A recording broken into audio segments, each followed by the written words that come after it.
तो welcome to Surya classes.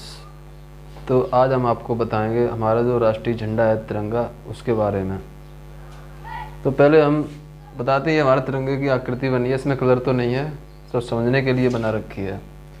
तो तिरंगे की आकृति हमारी ऐसी होती है, इसमें केसरिया रंग और बीच में सफ़ेद रंग और नीचे वाली पट्टी पे हरा रंग होता है और बीच में 24 तीलियों का एक चक्र होता है। तो ये हमारी इस टाइप में थोड़ा तिरंगा दिखता है। तो पहले हम बताते हैं जो हमारा राष्ट्रीय झंडा है उसे हम किस नाम से जानते हैं। तो जो हमारा राष्ट्रीय झंडा है उसे हम तिरंगा के नाम से जानते हैं, जो 3 रंगों से बना हुआ है, अर्थात इसमें बहुवीरी समास है।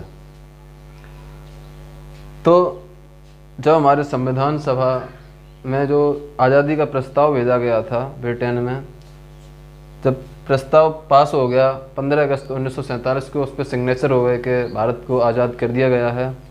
उससे पहले ही संविधान सभा ने हमारे राष्ट्रीय झंडे तिरंगे को अपना लिया था। तो संविधान सभा द्वारा 22 जुलाई 1947 में तिरंगे को अपनाया गया।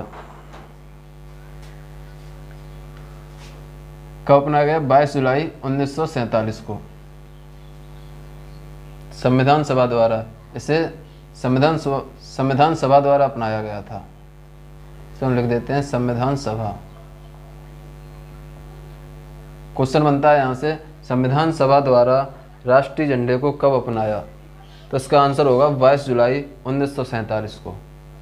ठीक है, हम बताते हैं कि तिरंगा की जो डिज़ाइन है, ये डिज़ाइन, इसकी आकृति किसने दी है। तो इस तिरंगे की जो डिज़ाइन है वो पिंगली वेंकैया जी ने इसे डिज़ाइन किया था कि हमारा तिरंगा झंडा जो भारत का झंडा है उसे हम कैसी डिज़ाइन देंगे। उसका काम पिंगली वेंकैया जी ने किया था। और इसकी लंबाई तथा चौड़ाई का अनुपात 3:2 होता है। कितना? 3:2। अगर क्वेश्चन में लिख के आता है चौड़ाई और लंबाई का अनुपात, इधर लिख के आ जाए चौड़ाई और लंबाई, चौड़ाई और लंबाई का अनुपात, तो 2:3 हो जाएगा। अगर लंबाई और चौड़ाई क्रम से लिखा है तो 3:2 हो जाएगा। आगे हम बात करते हैं इसे सर्वप्रथम राष्ट्रीय झंडे को कहाँ पे और किसने फहराया था। तो हमारी एक मैडम हुई हैं भीगामी कामा, मैडम का नाम था भीगामी कामा। इन्होंने 1907 में जर्मनी के सरिष्टगार्ड में सर्वप्रथम तिरंगे को फहराया था। कब फहराया था? जर्मनी के सरिष्टगार्ड में मैडम भीगामी कामा ने 1907 में तिरंगे को सर्वप्रथम विदेशी सभा या विदेश में जाके फहराया था। अब हम बात करते हैं तिरंगे झंडे में रंग। तो सबसे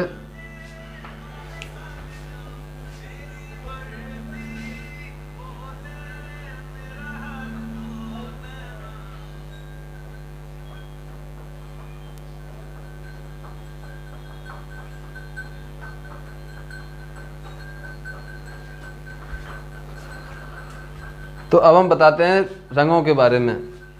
जो हमारा केसरिया रंग है ये बलिदान को दर्शाता है। हमारी भारत भूमि है, भारत का जो झंडा है तिरंगा, वो जिसमें केसरिया रंग है वो किसका प्रतीक है? बलिदान का।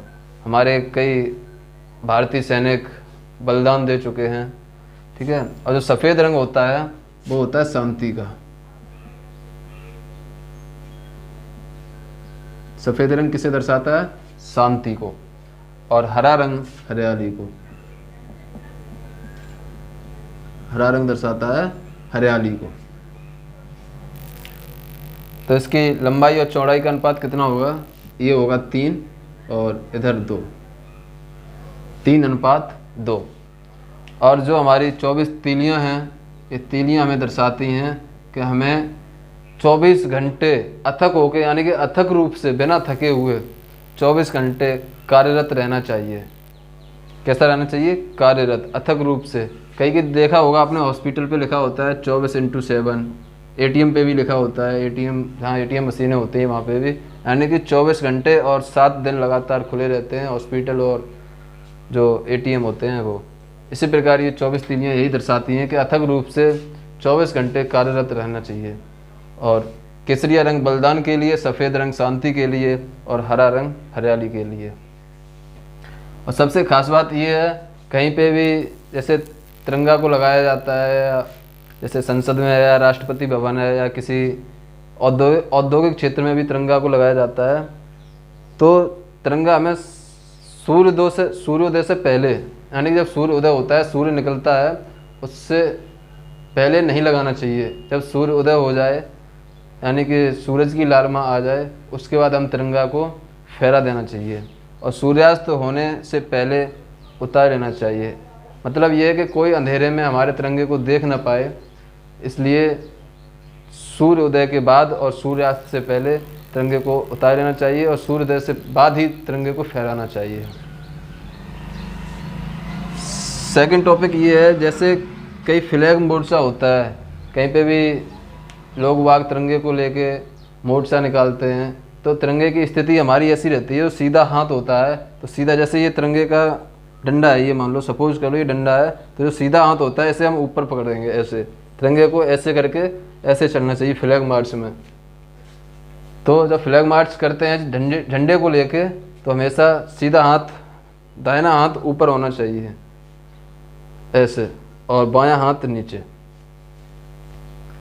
और जैसे किसी दूसरे देश के साथ या किसी देश के साथ अगर हमारा झंडा लगाया जाता है, जैसे रूस से हमारे अच्छे खासे संबंध हैं, मित्र है, तो भारत का झंडा हमेशा दाईं ओर लगेगा।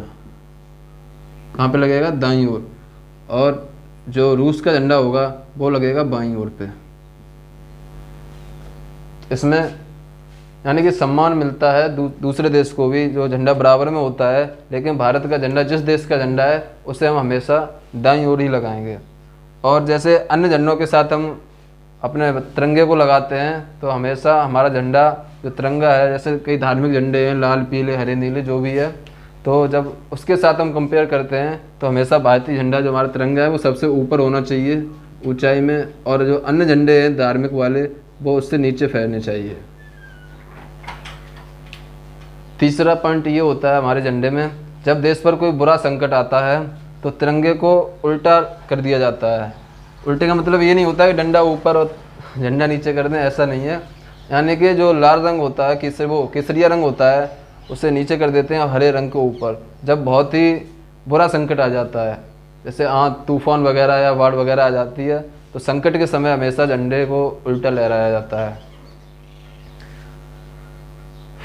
और नेक्स्ट पॉइंट ये है, जब भी किसी शोक होता है, जैसे कोई हमारे वो बड़े व्यक्ति होते हैं बड़े पैमाने पे, राष्ट्र के पैमाने पे, तो झंडे को जब झुकाया जाता है जब कोई बड़ा दुख आ जाता है, जैसे कोई राष्ट्रीय शोक हो, तो झंडे को झुकाया जाता है। जैसे अटल बिहारी वाजपेयी जी थे हमारे, और वैज्ञानिक हुए APJ अब्दुल कलाम, इनके निधन पर झंडे को झुकाया गया था। जैसे अभी हाल ही में बिपिन रावत जी का देहांत तो हो गया है, शहीद हो गए हैं वो, तो इस दौर पे भी झंडे को झुकाया गया था। तो जब राष्ट्रीय शोक होता है तो झंडे को थोड़ा झुका दिया जाता है।